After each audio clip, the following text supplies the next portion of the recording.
干净后返回，模拟精神干扰。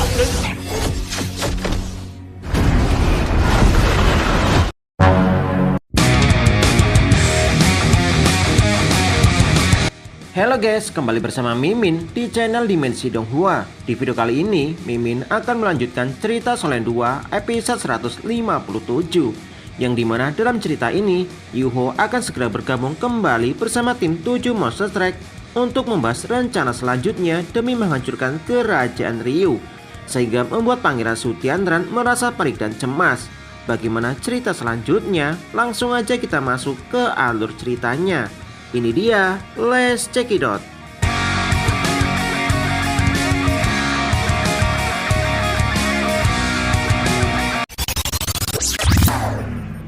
Xiao kemudian segera mengeluarkan keterampilan jiwa pertama, yaitu perlambatan, setelah keduanya sepakat untuk berlatih. Sementara Ji Juechen langsung melepaskan tebasan pedangnya untuk menghadapi teknik tersebut.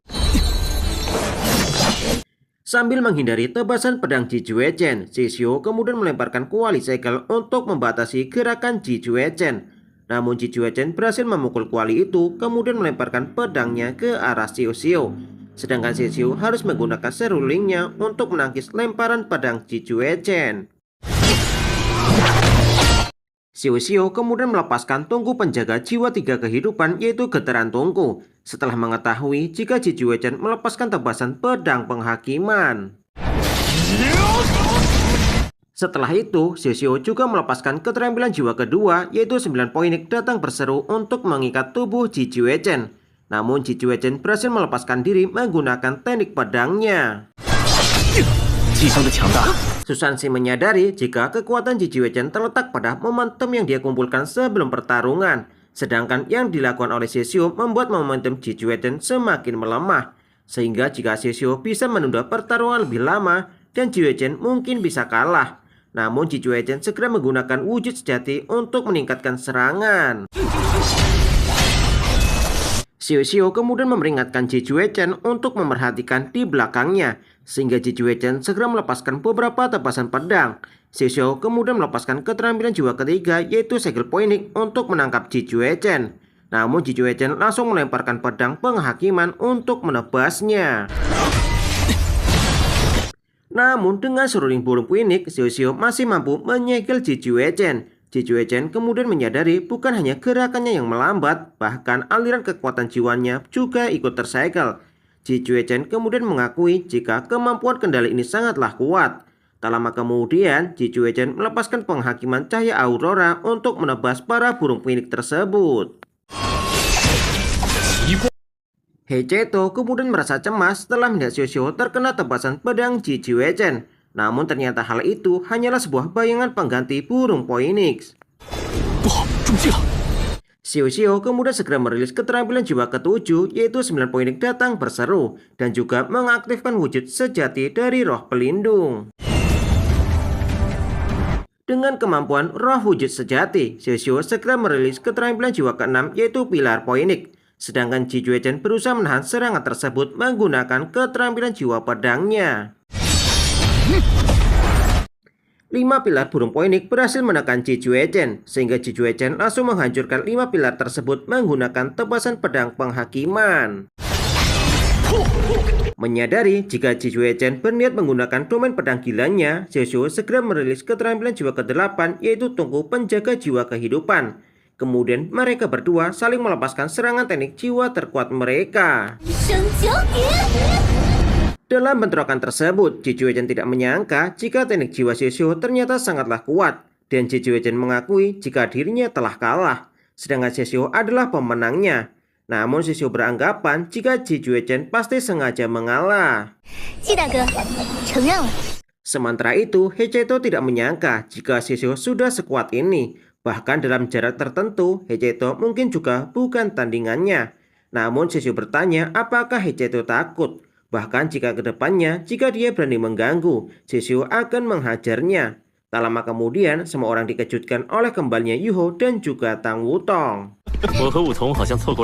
Susansi tidak menyangka jika dalam waktu 10 hari, Yuho bersama Tang Wutong telah mengalami banyak hal yang luar biasa. Kemudian meminta Yuho untuk segera memberi tugas berikutnya. Yuho mengatakan jika 10 hari yang dihabiskan di Laut Es adalah hal buruk sekaligus baik, yang dimana setelah beristirahat selama 10 hari, saat mereka muncul kembali di selatan di kerajaan Ryu, maka Sutiantran pasti akan mengira jika mereka hanyalah pasukan reguler yang baru bergerak, sehingga mereka masih bisa memanfaatkan keunggulan kecepatan gerbang arwah. 所以我们能继续利用王里。 Yuho bersama anggota tim City Tank kemudian langsung menyerang salah satu kota yang berada di kerajaan Ryu yang sudah ditargetkan oleh Yuho dalam rencana sebelumnya. 接下来的目标就是 Setelah berhasil melumpuhkan kota-kota yang ditargetkan, mereka segera mengamankan benda-benda yang berhasil mereka dapatkan dari kota Ryu. Yuho kemudian berjanji jika dia akan menjadi bencana bagi kerajaan Ryu, terutama bagi Sutiantran dan Jushi. 回来了。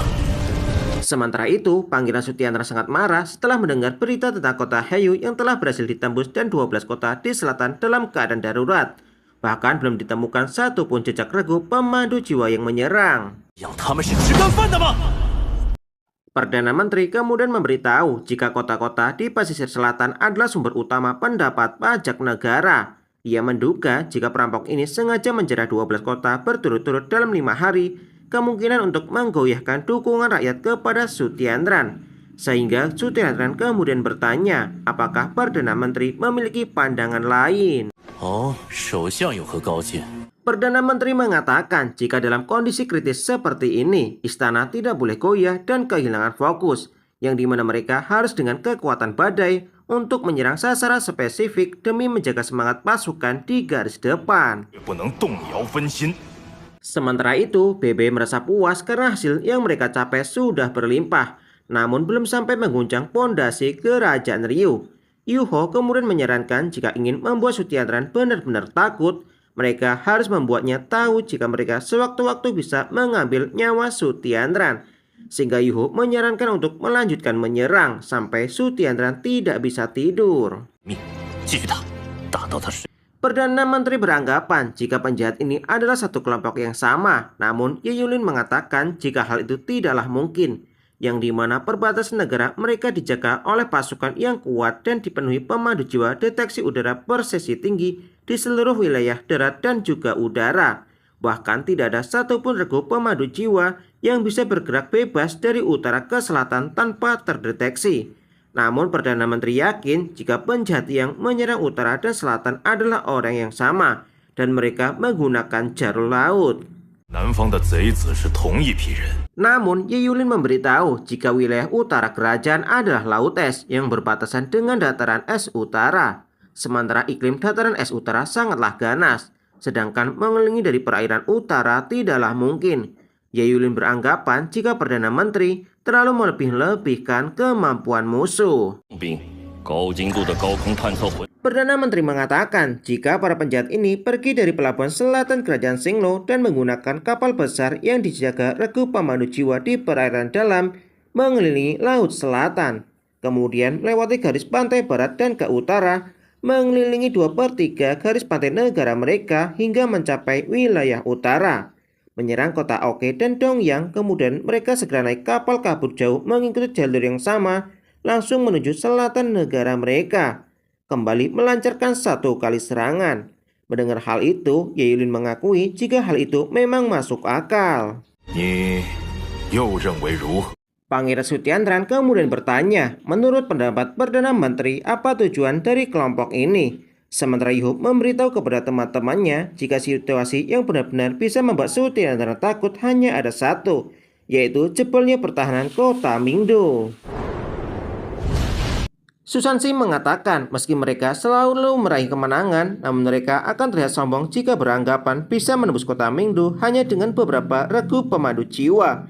Sementara Shisho teringat jika Yuho pernah mengatakan jika di bawah tanah Mingdo memiliki pemandu jiwa yang bisa mengumpulkan kekuatan jiwa yang mengerikan. Bahkan kekuatannya tidak kalah dari pemandu jiwa Menara Dewa Kematian. Perdana Menteri memberitahu jika tujuan dari penjahat ini memaksa pasukan besar mundur dari garis depan. Sementara tetua ini yakin jika mereka dikirim oleh Tianhun dan Xingluo, yang dimana para penjahat negara yang sudah kalah ini tidak bisa menang secara terbuka, sehingga berbuat curang. Perdana Menteri menduga jika para penjahat ini pasti adalah orang yang sangat cerdas dan musuh seperti ini bagaikan parasit yang melekat di tulang sehingga harus segera disingkirkan. Dan jika tidak, maka mereka akan terus merusak tanpa rasa takut serta menggoyahkan pondasi ekonomi negara mereka. Terlebih lagi, permaisuri sedang menyapu bersih pasukan musuh di garis depan. Dan mereka yang berada di belakang harus stabil agar bisa memberikan dukungan penuh. Jiang Nanan memberitahu jika kerajaan Ryu masih memiliki kartu andalan, yaitu Regu Master Pemandu Jiwa Kerajaan. Mendengar hal itu, Hece itu teringat jika Regu Master Pemandu Jiwa Kerajaan adalah kekuatan tempur yang paling tangguh milik kerajaan Ryu dan tidak pernah dikerahkan secara sembarangan, sehingga mereka pun tidak tahu sejauh mana kekuatan mereka yang sebenarnya.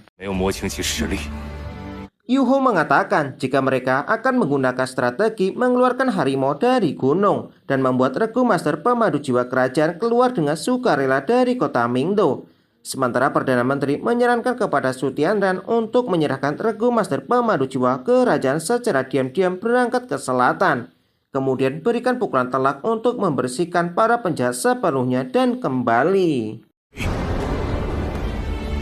Mendengar hal itu, Ye Yulin kemudian langsung menolaknya, yang dimana tugas Regu Master Pemandu Jiwa Kerajaan adalah menjaga kota Mingdo dan mengamankan Su Tianran, sehingga tidak boleh meninggalkan kota Mingdo. Namun seseorang mengatakan hanya dengan langkah berani mereka bisa mengalahkan musuh. Salah satu tetua juga menolak usulan Perdana Menteri karena Mingdo adalah pusat penting, maka musuh tidak boleh diberikan kesempatan untuk menyusup. Namun tetua lainnya meminta untuk tidak perlu khawatir karena mereka pasti akan menjaga Pangeran Su Tianran. Mendengar hal itu, Su Tianran kemudian setuju dengan usulan Perdana Menteri. Sementara itu, Yuhu mengetahui jika Regu Master Pemandu Jiwa Kerajaan sudah dalam perjalanan untuk menyerang mereka, sehingga menyarankan untuk mengambil jalan memutar untuk langsung menyerang markas utama, yang dimana keunggulan terbesar mereka adalah mengerahkan prajurit tunggal level ekstrim. Sedangkan Tang Wutong mengatakan jika mereka akan membuat keributan yang lebih besar. Yuho kemudian membenarkan hal itu dan target selanjutnya adalah kota Tianhai karena Yuho akan membuat Su Tianran tersadar jika di belakang wilayahnya Yuho yang akan menentukan.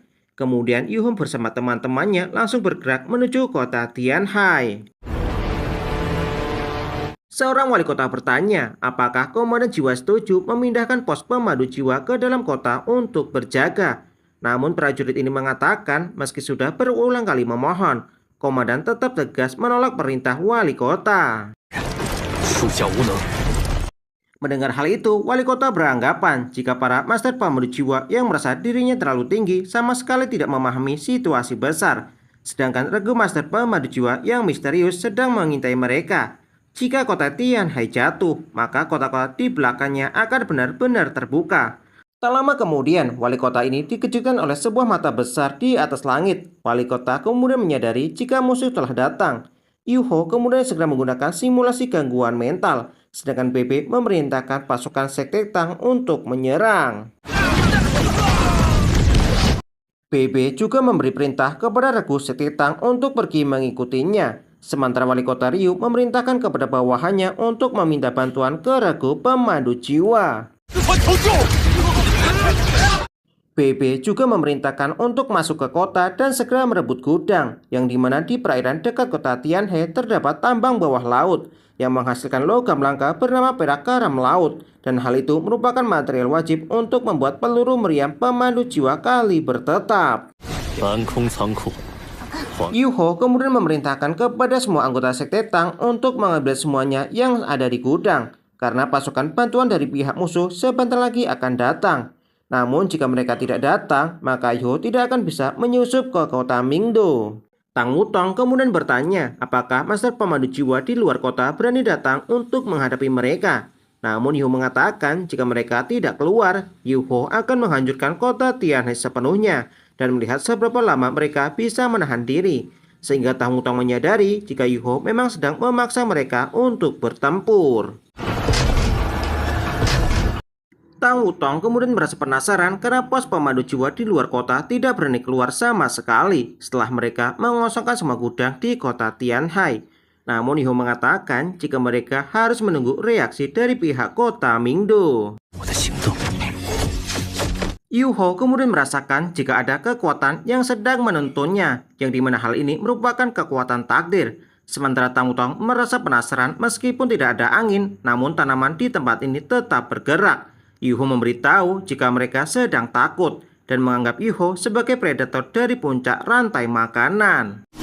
不过，我不需要。 Yuho kemudian memberitahu kepada tanaman-tanaman itu untuk tidak perlu takut dan meminta kepada mereka untuk bekerja sama. Mendengar hal itu, tanaman-tanaman di tempat ini menari dan menjadi semakin hijau segar.